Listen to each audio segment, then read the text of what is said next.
Tunku Abdul Rahman. Tunku Abdul Rahman putra Al-Hajj ibni almarhum Sultan Abdul Hamid Shah merupakan bapa kemerdekaan dan bapa Malaysia. Seperti yang kita tahu, beliau merupakan Ketua Menteri Persekutuan Tanah Melayu dan Perdana Menteri Malaysia yang pertama pada tahun 1957 sehingga 1970. Beliau dilahirkan pada 8 Februari 1903 di Istana Tiatangga Alostar, Kedah. Beliau merupakan putera ketujuh Sultan Abdul Hamid Shah dan ibunya Cik Manjelara. Secara ringkas, pendidikan awal Tunku menerima pendidikan di Sekolah Adab Surin Bangkok dan Pening Free School serta melanjutkan pelajaran dalam jurusan undang-undang di South Catherine College di England.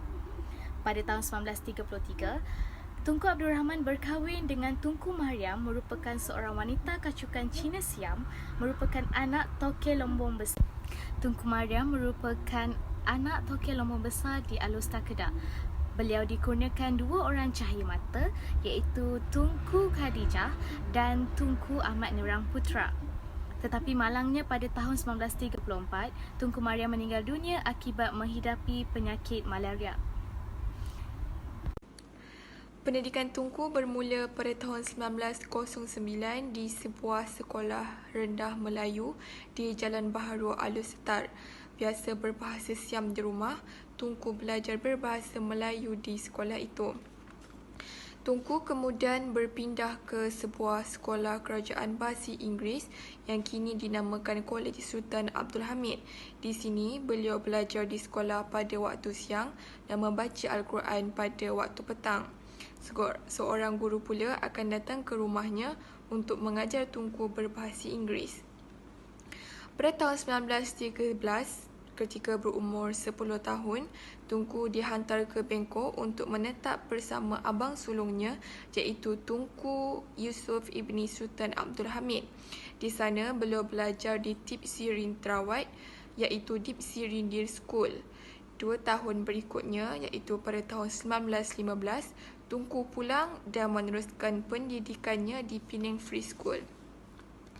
Seorang yang aktif, Tunku menyertai pengakap dan kor kadet. Pada tahun 1919, iaitu 4 tahun berikutnya ketika Tunku berumur 16 tahun, Tunku menerima beasiswa negeri Kedah untuk melanjutkan pendidikannya di College St. Catherine di University Cambridge. Beliau merupakan penuntut pertama untuk melanjutkan pendidikannya di United. Pada tahun 1927, Tunku dihantar semula ke England untuk belajar undang-undang di University Cambridge kerana keluarganya tidak berpuas hati dengan keputusan yang lalu. Beliau lulus semester pertama dalam jurusan undang-undang di Inner Temple pada 3 tahun berikutnya iaitu pada tahun 1930. Selepas pemulangannya, Tunku bertugas sebagai pegawai latihan di Pejabat Penasihat Undang-Undang Kedah pada tahun 1931 dan dilantik sebagai pegawai jajahan untuk Kuala Nerang pada tahun berikutnya. Pada tahun 1938, Tunku kembali semula ke England untuk kali yang ketiga untuk meneruskan pelajaran undang-undangnya. Beliau kembali semula ke Kedah setahun selepas itu iaitu pada tahun 1939 kerana terdapatnya berita perang akan meletus di Eropah. Pada tahun 1940, Tunku dilantik sebagai Timbalan Pengarah Perkhidmatan Pasukan Kawalan Am Selatan Kedah. Seorang yang bersemangat kesukanan, Tunku memulakan pertandingan bola sepak antarabangsa yang digelar Pesta Bola Merdeka pada tahun 1957. Pada tahun berikutnya, Tunku dipilih sebagai Presiden pertama. Pengalaman Tunku Abdul Rahman menghadapi diskriminasi kaum meningkatkan keyakinan beliau untuk menegakkan kesaksamaan dan memerdekakan tanah airnya dari penjajahan British. Pada tahun 1955, Tunku membuat satu perjalanan ke London untuk berunding tentang kemerdekaan Malaya. Pada kali ini, beliau berjaya dan pada 31 Ogos 1957, Bendera Union Jack diturunkan di Dataran Merdeka dan bendera Persekutuan Tanah Melayu dinaikkan di hadapan 20,000 rakyat Malaysia dan Tunku Abdul Rahman melaungkan merdeka sebanyak 7 kali.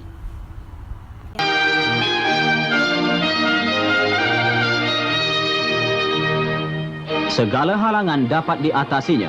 Hasil perundingan, kemerdekaan penuh dalam masa 18 bulan lagi, iaitu dalam matlamat tarikh Tengku. Merdeka! Merdeka!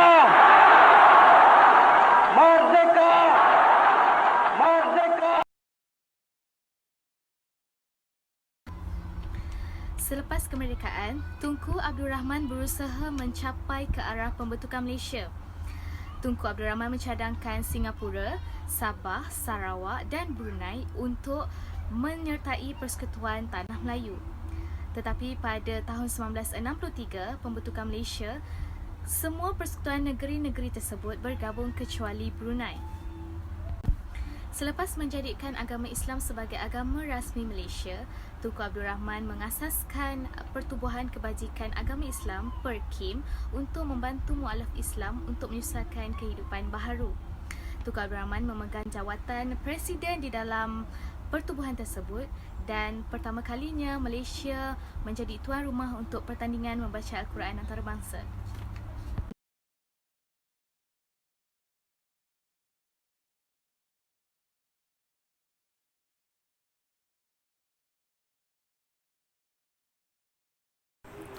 Bermulalah kerjaya Tunku Abdul Rahman dengan perkhidmatan sebagai penolong pegawai daerah. Selepas itu, pegawai daerah di beberapa daerah di Kedah. Pada tahun 1935, ketika Tunku bertugas di Kuala Nerang, Kedah, beliau telah memperjuangkan agar kesihatan dan perubatan di situ diperbaiki kerana daerah itu sarang malaria. Malangnya, isteri Tunku sendiri diserang penyakit itu dan seterusnya meninggal dunia. Pada tahun 1940, Tunku dilantik menjadi Timbalan Pengarah Pertahanan Awam Kedah Selatan apabila Jepun menyerahkan Kedah kepada Thailand. Pada tahun 1941, beliau dilantik menjadi penyelia pelajaran jawatan ini. Setelah tamat Perang Dunia Kedua, Tunku menyertai politik menentang Malayan Union dan membangkitkan kesedaran ke arah kemerdekaan. Beliau berusaha menyatu padukan tenaga-tenaga orang Melayu. UMNO telah ditubuhkan dengan pemimpin oleh Datuk On Jaafar bagi menyahut kehendak kebangsaan Melayu, tetapi dalam beberapa hal dasar, Tunku tidak bersetuju dengan pendapat yang ada. Selepas itu, beliau berpindah ke Kuala Lumpur untuk menjadi Timbalan Pendakwa Raya di bawah Jabatan Undang-Undang Persekutuan dan kemudiannya Presiden. Tetapi perkembangan politik dalam UMNO dan di luarnya amat pesat, seolah-olah menantikan seseorang pemimpin tertentu untuk mengetuainya. Pada bulan Ogos 1951, Datuk On Jaafar meletakkan jawatan dan kemudiannya Tunku yang mengambil alih jawatan itu. Tunku berusaha memupuk kerjasama antara kaum bagi pemerintahan negara merdeka. Kata sepakat yang dahulunya susah untuk dicapai kerana parti-parti tidak mempunyai pendapat yang sama. Sekarang boleh diselesaikan secara konsensus dalam perikatan. Soal kerakyatan ditimbulkan di mana bukan Melayu menghendaki kelonggaran yang lebih sedangkan orang Melayu mempertahankan syarat-syarat yang ketat. Soal-soal ini termasuk hal istimewa bagi orang Melayu, penerimaan bahasa Melayu sebagai bahasa kebangsaan dan asas dasar pelajaran kebangsaan dan Islam sebagai agama rasmi. Menyedari akan hakikat itulah penulis ini berusaha mengkaji sejarah kehidupan Tunku yang meliputi pendidikan awal, melanjutkan pelajaran di England, bertugas sebagai pegawai kerajaan, menceburi bidang politik seterusnya, sumbangan Tunku selepas bersara. Kajian ini telah dijalankan oleh penulis berdasarkan rekod fail yang disimpan di pejabat tanah jajahan di dalam di samping sumber-sumber tempatan yang telah diterbitkan. Beralih pula sewaktu serangan Jepun dan Perang Dunia Kedua, Tunku Abdul Rahman bertanggungjawab terhadap persiapan pertahanan awam yang dilaksanakan oleh pegawai daerah. Tunku dilatih sebagai timbalan pengarah tindakan pencegahan serangan udara untuk Selatan Kedah. Tunku menyadari keperluan untuk menyediakan pemindahan orang awam sekiranya berlaku pencerobohan, dan pada tahun 1941 Tunku memberi perintah untuk pembinaan 6 buah rumah panjang yang diperbuat daripada bulat kayu dengan atap-atap di Bukit Rendah. Dana untuk kerja itu telah ditolak oleh Sekretariat Negara dan Tunku mengundang derma dari penduduk bandar tempatan yang akan mendapat faedah sekiranya pemindahan diperlukan. Menjelang Oktober 1941, pasukan British telah menyiapkan kedudukan pertahanan di Kedah Utara pula. Pada pagi 8 Disember 1941, pencerobohan oleh tentera Jepun bermula. Serangan itu segera diikuti oleh kemajuan tentera Yamashita yang telah mendarat di pantai berhampiran Songkhla. Pasukan serangan kedua datang ke darat tanpa henti di pantai Petani dan maju menuju Bentor, dan kurah pasukan yang ketiga tetapi lebih kecil mendarat dekat dengan Kota Baru di Kelantan. Walaupun terdapat pertentangan yang kuat, tidak menyadari sejauh mana serangan Jepun, Tunku pergi ke pejabatnya dan mengarahkan amaran umum untuk penjaga udaranya. Pagi itu, dia bertemu dengan penjaga kedai terkemuka dan menasihatkan mereka memindahkan keluarga mereka ke rumah panjang. Saudara lelaki sulung Tunku Badaliah Shah telah menggantikan Tunku Mahmud sebagai bupati pada tahun 1937. Ketika mereka meninggal dunia, beliau kini di bawah kawalan kerana Sultan Abdul Hamid walaupun masih hidup tetapi tidak mampu. Pada kira 9 malam pada malam pencerobohan, Syekh Omar menelpon Tunku dan memberitahunya bahawa bupati telah memutuskan untuk mengosongkan Sultan berusia 77 tahun ke Pulau Pinang, dan dari situ ke Singapura. Tunku tidak bersetuju dengan keputusan ini, merasakan perlu Sultan kekal bersama rakyatnya.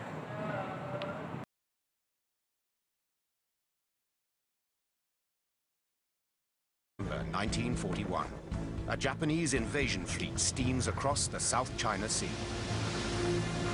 The target, Malaya, one of the richest jewels in the British imperial crown. The Japanese plan to seize Malaya's rich resources to build a new empire that they call the Greater East Asian Co-Prosperity Sphere. Just after midnight on the 8th of December, Japanese soldiers battled through 6-foot-high waves to land on Sabak Beach in Kota Baru, northeast Malaya. It's 2 hours before Japanese bombers attack Pearl Harbor and the first big battle of the Second World War in Asia. Ratusan tahun lamanya, negara kita telah dijajah oleh kuasa luar sebelum kita berjaya mengisytiharkan kemerdekaan pada 31 Ogos 1957. Tokoh-tokoh terdahulu bermati-matian serta berusaha sedaya upaya untuk mencapai kemerdekaan itu tanpa pertumpahan darah. Ini kerana Tunku Abdul Rahman bukan sahaja dilihat sebagai ikon politik, malah kepemimpinannya juga berjaya membangkitkan semangat perpaduan serta semangat patriotisme antara masyarakat yang berbilang kaum di Malaysia, khususnya orang Melayu. Dengan ini, pembangunan dari aspek ekonomi, politik dan sosial telah mula berkembang sejak kemerdekaan lagi. Ini menunjukkan bahawasanya sumbangan yang diberikan amatlah mendalam serta dapat dirasai sehingga kini. Misalnya, dalam bidang politik, pada tahun 1955, Parti Perikatan telah dibentukkan dengan gabungan UMNO, MCA dan MIC yang merupakan pilihan raya Majlis Perundangan Persekutuan. Parti Perikatan ini juga berjaya mencapai kemenangan yang cemerlang dengan memenangi 52 buah kerusi. Tambahan pula, kemenangan yang dicapai menyebabkan Tunku dilantik sebagai Ketua Menteri Persekutuan Tanah Melayu. Malah, penglibatan beliau secara tidak langsung dalam bidang ekonomi yang telah membawa Tunku dilantik sebagai Perdana Menteri Malaysia yang pertama. Ini merujuk Tunku kekal sebagai Perdana Menteri sehingga mengambil keputusan pula untuk bersara pada tahun 1970. Selain itu, jasa beliau bukan sahaja berusaha memperjuangkan kemerdekaan negara semata-mata, malah turut memastikan rakyat berbilang kaum dan agama hidup dalam kerukunan, perpaduan serta dapat merapatkan jurang sosial antara perkauman. Kesimpulannya, Tunku Abdul Rahman merupakan seorang pemimpin yang berwibawa dan berkaliber dan mempunyai pandangan jauh untuk membawa Malaysia ke arah kemajuan dan kegemilangan. Demikian ini, usaha-usaha Tunku menunjukkan beliau juga seorang pemimpin yang berjiwa rakyat, malah sangat mementingkan perpaduan kaum. Justru itu, Tunku sesungguhnya boleh dibanggakan kerana beliau telah banyak menembus kemerdekaan dari dibelenggu penjajah Inggeris yang telah dimulakan oleh tindakan tertentu bagi pihak Raja-Raja Melayu itu sendiri. Bukan itu sahaja, beliau akhirnya telah membuktikan sebagai pemimpin Malaysia yang paling berjaya apabila beliau dapat menyatu padukan rakyat Malaysia dan mencapai kemerdekaan bagi tanah Melayu. Oleh sebab perkara itulah kejayaan Tunku dihargai dan jasa serta sumbangan beliau dapat dicurahkan hingga akhirnya boleh mendapatkan penghargaan dari negara luar.